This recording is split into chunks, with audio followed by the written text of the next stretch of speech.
دین جاننے والا کبھی نہیں کہہ سکتا اللہ تعالیٰ کے بارے میں جو میں کہنے والا ہوں، اور اس لیے کہہ رہا ہوں کہ خود خالق نے فرمایا ہے۔ اگر اللہ نہ فرمایا تو دنیا کی کسی کے پاس طاقت ہی نہیں ایسا لفظ اللہ کے لیے بول سکے۔ ہم اس لیے بول رہے ہیں کہ اللہ تعالیٰ نے خود بولا ہے، اور خود حیران ہے کہ مالک تو نے کیا کہا ہے۔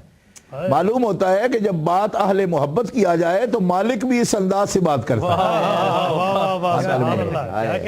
عام سی بات ہوتی تو سارا قرآن 30 پارے بھی اور حدیثیں بھی آپ پڑھ سن سکتے ہیں، دیکھ سکتے ہیں، مگر یہ کہا جا رہا ہے ما ترددت عن شیء انا فاعلہ، میں فاعل ہوں، کرنے والا ہوں، فعال ہوں، میں جو ارادہ کروں کر دیتا ہوں، لیکن ترددی مجھے تردد ہوتا ہے کب؟ عن نفس عبد المومن، میرا یقین کامل والا مومن، اس کے بارے میں جب میں اس کے آخری وقت کا فیصلہ کرتا ہوں، موت کا فیصلہ کرتا ہوں، تو مجھے بھی تردد ہو جاتا ہے۔ کس بات کا تردد مالک؟ کیا کہ وہ مرنے والا نہیں ہے؟ تیری تقدیر نافذ نہیں ہو سکتی؟ کیا وجہ ہے؟ تردد کیوں ہوتا ہے؟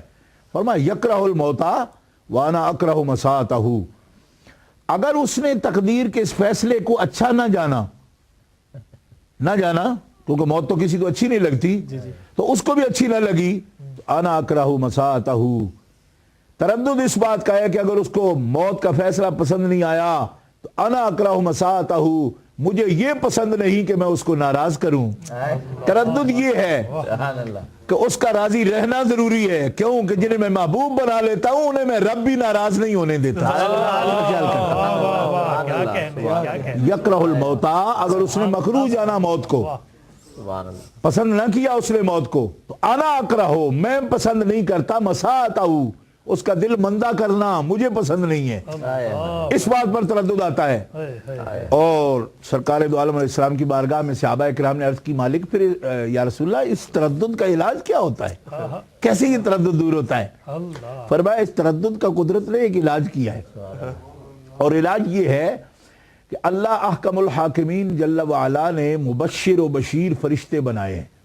ایک ہے نا منکر نکیر کے نام آپ سنتے رہتے ہیں، اور بہت سے لوگ محبت کرتے ہیں بڑی منکر نکیر سے، ہر وقت ان کا تذکرہ کرتے رہتے ہیں۔ کرنا چاہیے، وہ بھی اللہ کی ملائکہ فرشتے ہیں، مگر ان کا بھی کرنا چاہیے۔ کبھی لوگوں نے نام ہی نہیں سنا ان کا، تو ان کے بھی نام حدیثوں میں آتے ہیں، لہذا کچھ دھیان ان پر بھی کرنا چاہیے۔ اسی سے دنیا کے لگاؤ کا پتہ چلتا ہے کہ ان کو کس قسم کا ذکر زیادہ پسند ہے۔ مبشر و بشیر کا مطلب ہے خوشخبری دینے والے فرشتے اللہ نے بنائے، اور ان کا کام کیا ہے؟ ان کا کام یہ ہے کہ جس وقت اللہ کے کسی محبوب بندے کے لیے آخری وقت آتی ہے، وقت کا فیصلہ جب اذا جاء اجلهم لا يستاخرون ساعة ولا يستقدمون، کہ جب اجل آ گئی، فیصلہ آ گیا، تو اس وقت تقدیم تاخیر اس میں نہیں ہوتی، لیکن اس سے پہلے مالک مبشر و بشیر کو فرماتا ہے تمہیں میں نے پیدا کیوں کیا؟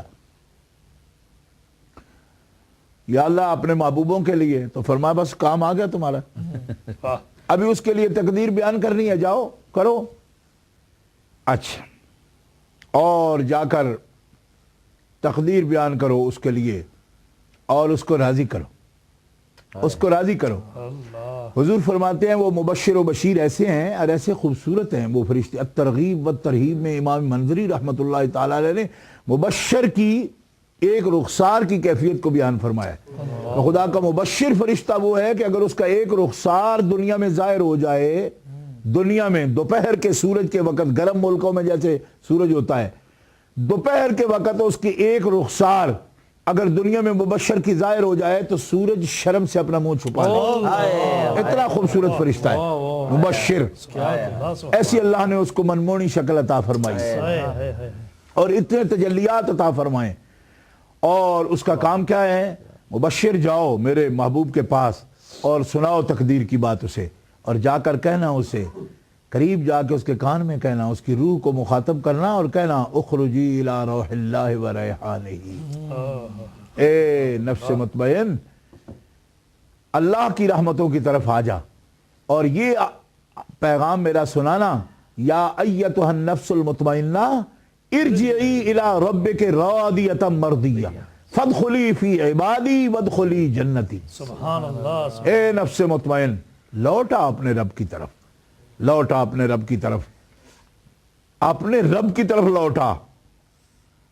کوئی آ کے یہ نہیں کہے گا کہ تو مر جا، نہیں ارجعی الی ربک، ہائے ہائے ہائے چل نا رب کی طرف. قرآن کا انداز دیکھیے. ہائے اور نفس مطمئن، اے نفس مطمئن، یہ نفس مطمئنہ ہے نہ یہ نفس امارہ ہے، اور نفس لوامہ سے بھی یہ اوپر گزر گیا. امارہ تو بہت دور کی بات ہے، وہ تو دوسروں کا ہے جو خدا کی رحمت سے بہت دور ہے. نفس لوامہ وہ نیکوکاروں کا ہے، لیکن اس کو نفس مطمئنہ کہا گیا جو لوامہ سے بھی اوپر ہے. لوامہ نیکی والا جان ہے، نفس ہے جو اس کو نیکی کی طرف راغب کرتی ہے، لیکن نفس مطمئنہ اس سے بھی بڑا درجہ ہے. تو رب تعالیٰ محبوب کو مخاطب کرتا ہے، اے نفس مطمئنہ ارجعی الی ربک، لوٹا اپنے رب کی طرف. مفسرین فرماتے ہیں ارجعی کیوں کہا؟ پہلی دفعہ آنے کو ارجعی نہیں کہتے، ارجعی کہتے ہیں جہاں پہلے بھی کبھی آیا ہو بندہ، دوبارہ آنے کو رجوع کہتے ہیں. پہلی دفعہ آنے کو تو عربی میں مجیت کے لفظ سے یاد کیا جاتا ہے، آنا، آنا رجوع کرنا ہوتا ہے یا پلٹ کے آئے. اس کا مطلب ہے کہ عبد مومن کی روح جو ہے وہ پہلے بھی رب کی حضوری میں تھی، وہاں سے رب نے اسے دنیا میں بھیجا، وہاں سے دنیا میں بھیجا. کیا اور اسی لیے میرے آقا صلی اللہ تعالی علیہ وسلم نے فرمایا الدنیا سجن المومن، الدنیا سجن المومن، واہ کہ یہ دنیا جو ہے اللہ کے مومن بندے کے لیے تو جیل ہے، قید خانہ ہے. واہ یہ جیل خانہ ہے اس کے لیے. کیوں؟ اس واسطے کہ وہ آیا بڑی بلند جگہ سے، رب کی حضوری سے آیا ہے نا. بندے سمجھتے ہیں دنیا ہمارے لیے جنت ہے، اور نبی پاک کا فرمان ہے دنیا کافر کے لیے جنت ہے، مومن کے لیے دنیا قید خانہ ہے. اس لیے کہ مومن کی روح آتی ہے رب کی حضوری سے، اور رب کی حضوری میں جو مزے ہیں وہ دنیا میں کہاں ہو سکتے ہیں. اس لیے جب تک دنیا میں مومن رہتا ہے، اللہ کا ولی رہتا ہے، تو دنیا میں رہنے کی اسے بے چینی ہوتی ہے، وہ لوٹنا چاہتا ہے اس طرف. کیوں؟ کہ رب کی بنائی ہوئی لذتوں میں. اللہ اکبر. یہ جملہ